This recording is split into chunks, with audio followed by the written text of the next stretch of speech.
Hi everyone, it's Han.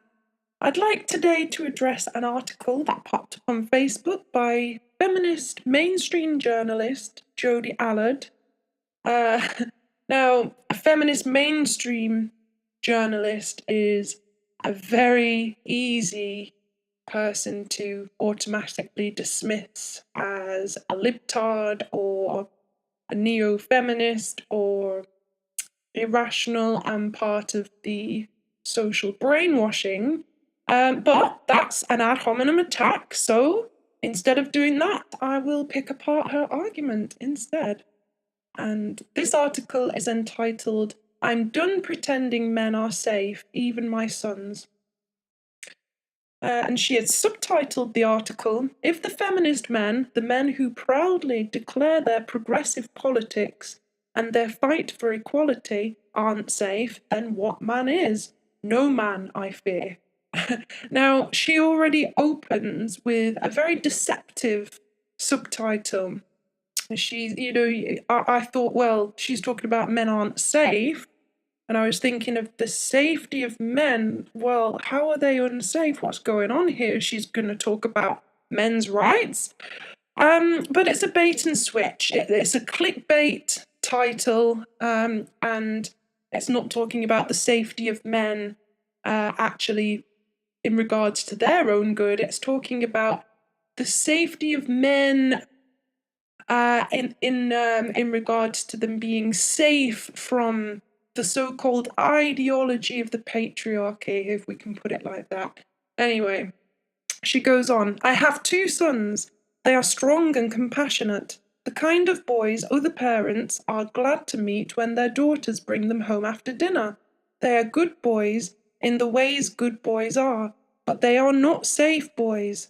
I'm starting to believe there's no such thing." Again, she's carrying on with this bait to get you to read, and then she's going to do the switch in just a second.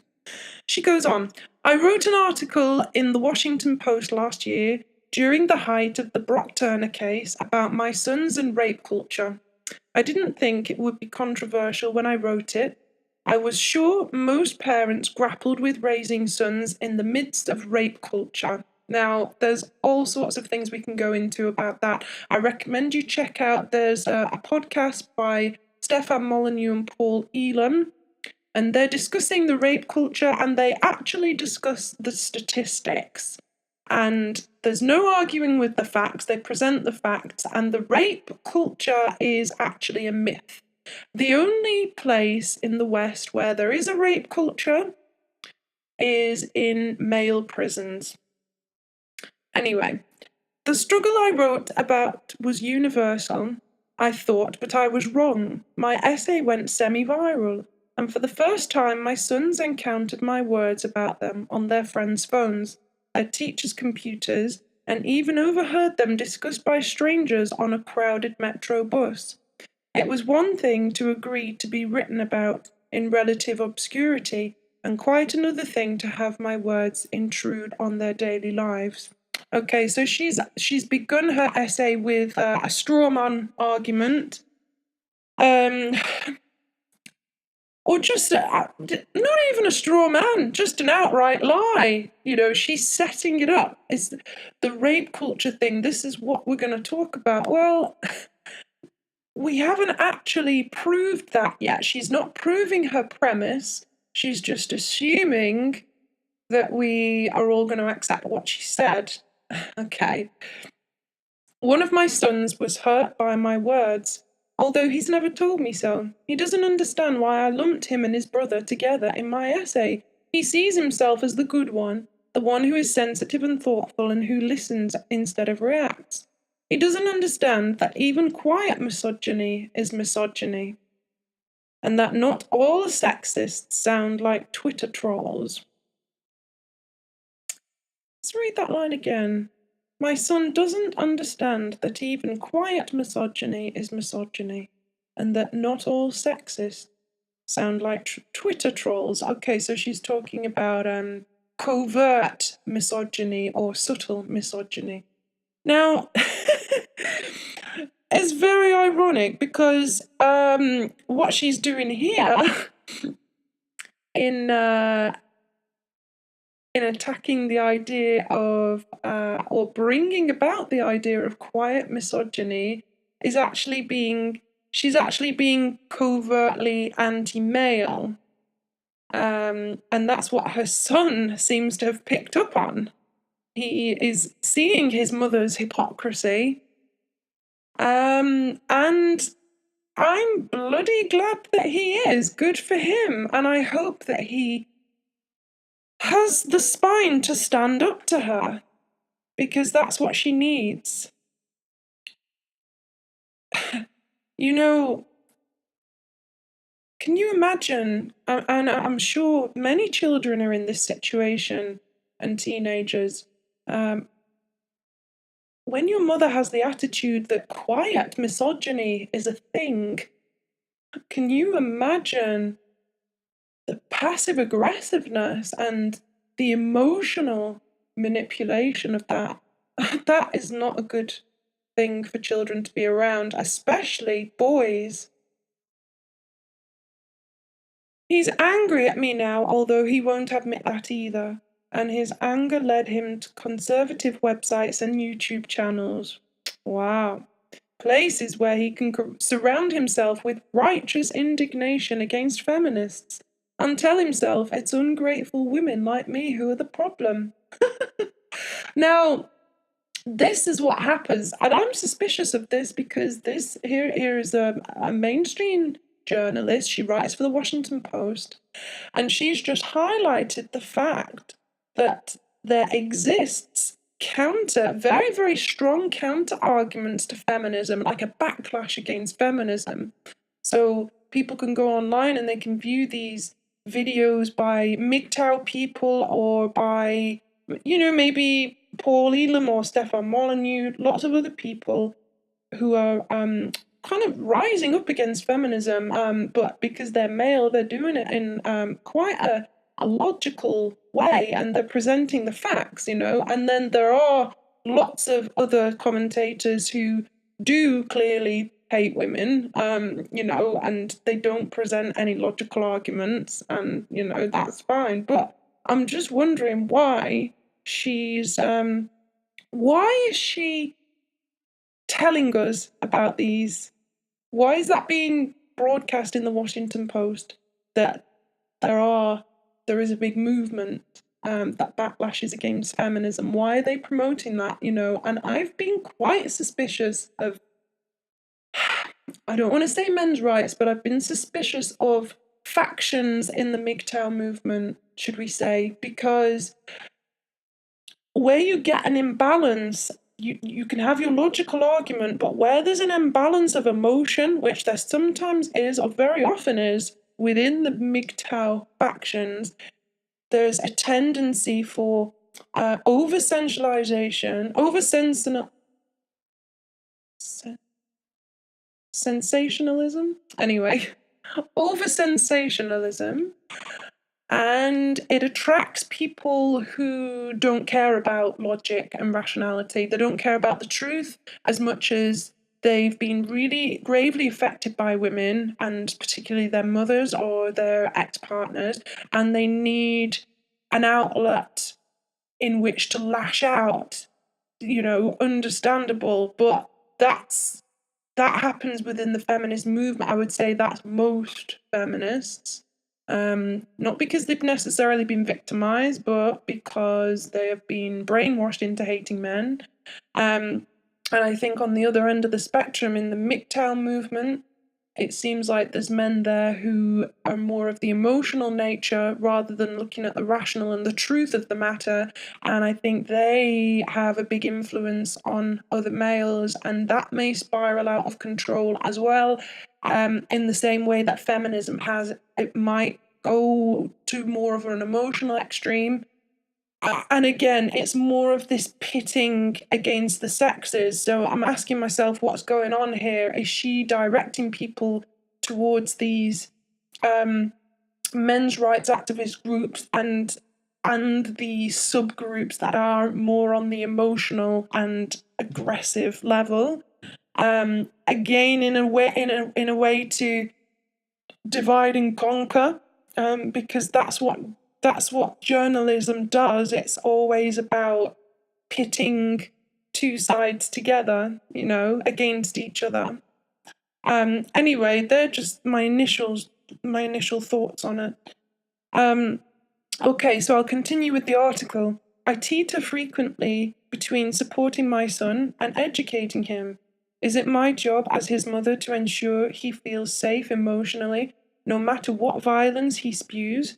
Is it my job as his mother to steer and educate, no matter how much that education challenges his view of himself? I agree with all that. I think finding the balance as a parent, are you gonna impose your values and your opinions on your children, even if they are very well researched? Or are you going to let them make mistakes for themselves? And are you just going to sort of hold the space for them? And I hate that phrase, but just be there for them and allow things to unravel in their own lives. It's always about finding a balance. Okay, I'll continue with the article. I think it's both, but the balance between the two has proven impossible to pinpoint. So she's talking there about the balance between education that challenges his view of himself and steering him as a mother in the nurturing way. Okay. When I hear his voice become defensive, I back off but question whether I'm doing him any favours by allowing his perception of himself to go unchallenged. Okay, so she hasn't actually quoted her son, so she's arguing against, she's basically saying, well, am I going to allow his perception of himself to go unchallenged? Am I going to allow what he's saying to go unchallenged? And she's talking about this defensive tone, but she's not actually telling us what he said. So this again, I mean, if her son reads this, he's going to feel angry again, because he's been looking at these groups. She's not telling us which YouTube channels. There's a whole variety. The men's rights movement and the MGTOW movement. It's all on a spectrum. You have men coming to it and women too, with different motivations, and you have the channels that are very well balanced. I would say, again, to name Stefan Molyneux, but he gives the facts and the statistics, and he's balanced, and he's married, and he has a daughter. And then there are other channels that are, they're more geared towards women, basically all women are bad-natured, and that's the way it is, and we believe in not even procreating with women, and we will just use sex bots in the future. Like, there's been a big discussion about that recently, so it's on a spectrum. So she doesn't tell us what he's actually been listening to, nor does she tell us the arguments that he's come up with. She's just made it all about her and about the fact that he had a defensive tone, and saying that his perception of himself, whether she should challenge that or not, Anyway, I'll go on.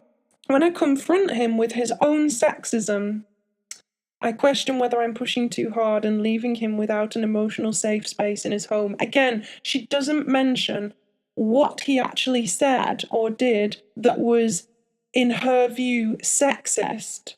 So she's not giving him a fair hearing here, It's all about her. She's not telling us what his arguments were. And that's very unfair. As a single mother... All right. Okay. So she's a single mother. Now, again, there's... I've mentioned this in my other videos, but there's a lot of research and opinion based on facts that you can listen to regarding single mothers. So I won't go into it here. As a single mother, I sometimes wonder whether the real problem is that my sons have no role models for the type of men I hope they become. But when I look around at the men I know, I'm not sure a male partner would fill that hole. Yeah, because the type of men that you admire, that you said in your opening statement, are the type of men that support feminism. And now that your sons are showing signs that they might not support feminism, you're not happy about it. So it's not about them being free thinkers, it's about them supporting your ideology. Where are these men who are enlightened but not arrogant? Who are feminists without self-congratulation? Ah, okay. I read that. Well, I didn't read it wrong, but she's not written that in the best way. But it says, "Where are these men who are enlightened but not arrogant, who are feminists without self-congratulation?" Okay, so she's asking, where are these feminist men who don't self-congratulate? And she also says that they're enlightened but not arrogant. Now, we could say that those men don't exist and it's a figment of her imagination, and that's why she's single and she wishes that men were like that, and that's why she hasn't managed to meet one yet. If my sons need role models, they may have to become their own. Okay. I joined Bumble recently after a 6+ year break from dating. I'm not overly interested in dating in the first place, but I'm starved for adult conversation, so dating feels like a necessary evil.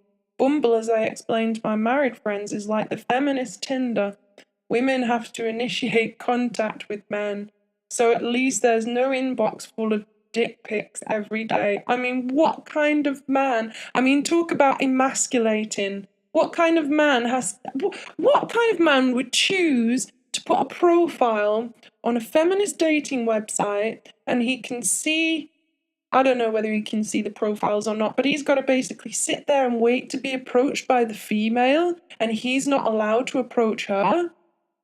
Can you imagine if there was a dating website that didn't allow women to make the approach? There'd be an outcry. So feminists want equality, but they're okay with these rules being imposed on men. Crazy stuff. I mean, I don't even have to commentate on this article to show how stupid it is. Like, I can just read it out. Anyway, but feminist or not, the men are no different from the men anywhere else, and I quickly felt deflated. If the feminist men, the men who proudly declare their progressive politics and their fight for quality, aren't safe, then what man is? No man, I fear. Okay, so what she's doing is using the word or the phrase "they are not safe" to mean that they're able to think for themselves or not get squashed into feminist ideology. It's so weird. It's such a weird way of phrasing things. So, because men are unable to be manipulated into believing in feminist claptrap, that means that they're not safe. Not safe from what? Not safe from being a man? Not safe from thinking for themselves? I know I'm not supposed to cast an entire sex with a single paintbrush. Not all men, I'm sure, some readers are thinking I'm preparing to type or tweet. Yeah, nobody has typed or tweeted that to this article. Nobody's said it's not all men. Everybody's saying you're making up a straw man argument and you're attacking it. Nobody cares, you know? Yeah, you're right. There might not be any men like that. I think some men pretend to be feminist because it helps them to get laid, or because they were so under the thumb when they were children by their mothers and so traumatized by it that that's the way they think they have to please women. I think there's those types of men, but I've never met a strong, rational, intelligent man who's a feminist. You're absolutely right that they don't exist. and suggesting that people are going to go, it's not all men. Not all men what? You haven't actually made an argument against men. You haven't actually said anything that they're supposed to be doing or whatever it is you think they're doing wrong. It's okay for men to be like that. I'm not going to say not all men are like that. I'm saying men should be like that, and the ones who are not should be. They should be telling you that your ideology is wrong and it's irrational and it's based on emotion. It's not based on rational argument. And this article proves that. There's nothing rational here. It's all neurotic musing and using your children, your sons, to set up a straw man argument. Anyway, I'll go on with the article. But if it's impossible for a white person to grow up without adopting racist ideas, simply because of the environment in which they live, how can I expect men not to subconsciously absorb at least some degree of sexism? So now she's saying that white people are racist. Now, I heard something today, I can't remember who the speaker was, but they were talking about xenophobia and how animals, all of the animals in the animal kingdom are naturally xenophobic, and that means they're wary of outsiders for survival instincts. Now, humans also have an animal side that's instinctual. So we, all of us, blacks, whites, all of the races, have a xenophobic intrinsic prerequisite built within the animal system. Now, we're thinking and rational human beings, so we don't act on it. Some people do, all right? But if we're a moral human being, we don't act on it and we realise that, hold on, I'm wary of outsiders here, but if I get to know that outsider, it's usually okay. All right? Sometimes not, that goes for any group, any outsider group, all right? And it's not just to do with race, all right? Genetic race. It can be to do with culture and all sorts of things. And history shows that's a rational thing for us to have, sometimes. And sometimes it's not. But it's not a blanket rule. It's way more complicated than these people make out, And again, she's just mentioning white people. If it's impossible for white people to grow up without adopting racist ideas, she doesn't even say what that is. She doesn't say that she's proved that. Where's your citation? Where did you get that from? That it's impossible for a white person to grow up without adopting any racist ideas. And if it's impossible for whites, why is it not impossible for blacks? And if it's impossible, then why not? And where's your citations and your sources? Simply because of the environment in which they live. Which is what? Again, are we talking about white middle class privilege? What? How can I expect men to not subconsciously absorb at least some degree of sexism? White people aren't safe and men aren't safe. Okay, so white people aren't safe from being racist. Men aren't safe from being sexist. No matter how much I'd like to assure myself that these things aren't true. That's probably one of the, I would say, yeah, there's a kernel of truth in there, and maybe the world would be a better place if feminists all adopted that attitude, even though it's based on irrationality. But maybe if all feminists said to themselves, you know what, men are sexist pigs, and that's just the way it is, and we accept it. That would be better than what they're doing now, My sons won't rape unconscious women behind a dumpster, and neither will most of the progressive men I know. How do you know your sons won't rape unconscious women behind a dumpster? How do you know that? And neither will most of the progressive men I know, i.e., liberals. So, again, the implication is that it's right-wing people or non-liberals who do the raping, non-progressives. Again, do we have a statistic on that?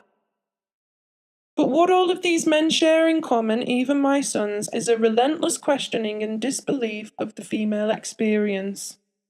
And why should they not question and disbelieve the female so-called experience?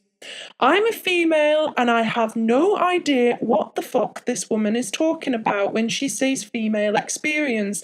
If I as a woman, am questioning that, then why is she expecting that men wouldn't?